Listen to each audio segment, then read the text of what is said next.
Sudden na paglamig ng Because of the climate change. Climate change, Kasi kung minsan malamig, no? Lalong-lalo na pag malamig din ang Pasko niya. December days. O yan, wala siyang kayakap. Sino? Sana all. Ang hirap na walang human blanket ngayon. Buti na lang may binili kang blanket at hinuhulugan mo ng 5-6. Joke lang. Ayan, magandang morning po sa inyo lahat. Pero okay ka na ngayon? Oo, okay naman. Good, very good. Ayan, abangan ninyo mga idol.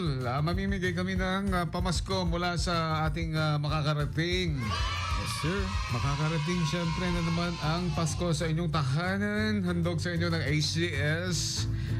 ACS products po ang ating ibibigay. Aside from sa ating draw na mangyayari this coming December 20. Dapat andun ka. Oo ba? Attend ka kasi once in a lifetime lang yung grand draw natin. 100,000 po ang ating pamimigay. Don't forget ang inyong mga entries.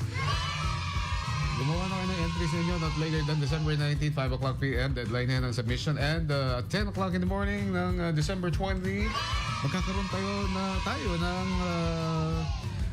grand draw para sa ACS Kwarta Extravaganza. Maraming salamat po ACS and RNN.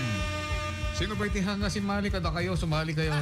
Dagdagan niyo po ang inyong tsansa para manalo ng inyong mga yung mga family, ang inyong mga what do you call it?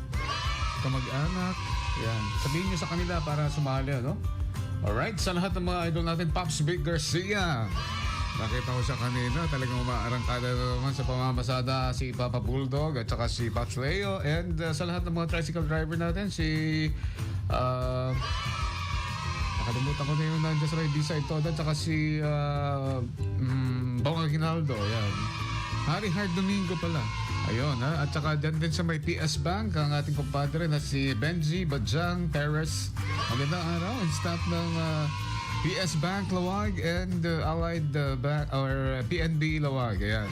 Nasanay na kasi sa dating pangalan yan. Thank you so much. At sa inyo lahat dyan sa may Villarica Pawn Shop, magandang araw sa Villarica Angels. At gentlemen, dyan din sa may Batak City sa Imelda's Dry Goods. Merry Christmas, Kuya Boy and Ate Imelda at saka sa lahat ng mga angels nila. Ayan, binabati ko sa may Imelda's. Di ba nadadaanan mo yun pag pupunta ka ng Pinili? Nag-stop over yung bus doon. Bus po, opo. Pag stop over, yan ang Imelda's. Ayan. Shout out po sa inyo lahat dyan. At kay Tita Ellie na Ellie's Goldsmith and Jewelry Shop at saka sa kanya mga kasama and family. Happy listening and Merry Christmas in advance. Diyan din sa may RMK Vision Clinic, si Doc Vincent Kua at saka si Ma'am Marcel and family sa inyo lahat. Mga idol, at saan pa ba mga idol din natin dyan sa may Charlie, ano ba tawag nito? Nakalimutan ko na yung ano ni Tita Annalida is magandang morning sa inyo lahat at saka kasama din yung mga alaga niya ngayon. Magandang morning. Alam ko, gutom na kayo mga idol. So, eto na at ibibigay ko na ang ating recipe for the day at andito syempre si Zach na magbibigay. Ricardo. Alright? Ang ating pong ay Ricardo for today ay isang Ilocano na staple dish, dinakdakan rice bowl. Wow, dinakdakan. Alam mo pag speaking of dinakdakan, ang sarap na pulutan yan, di ba? Pero ngayon, Gagawin po natin gagawin mo rice bowl. Rice bowl. Ako, mukhang masarap yan. Parang hindi na ako makakapag-timpi. Gusto ko nang kainin. Yung recipe na yan. Tingnan na po natin ang mga Ricardo. Okay, yung mga Ricardo niya. Ano ba yan?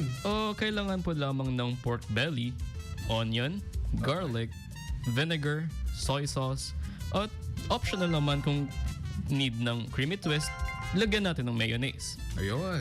Pwede rin natin lagyan ng calamansi. O yan yung tinatawag nila pag konti ang iyong pag-iisip, kulang ang iyong kaalaman. Kumain ka ng dinakdakan para madagdagan ang utak mo. Oo, ayan. Sabihin mo sa ate mo.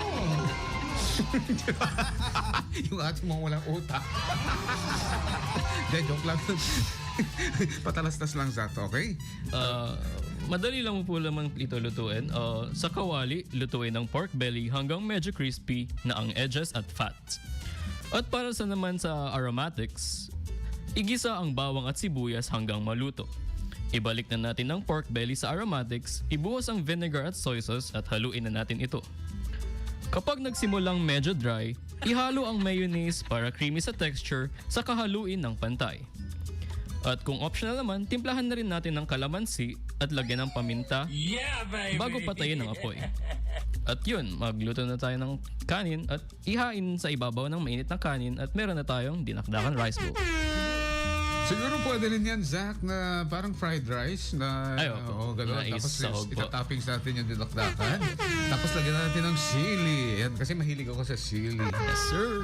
Sa sili kasi yan ang kakambal ko, sili. Parang hindi ako okay pag Makakain walang ka. sili.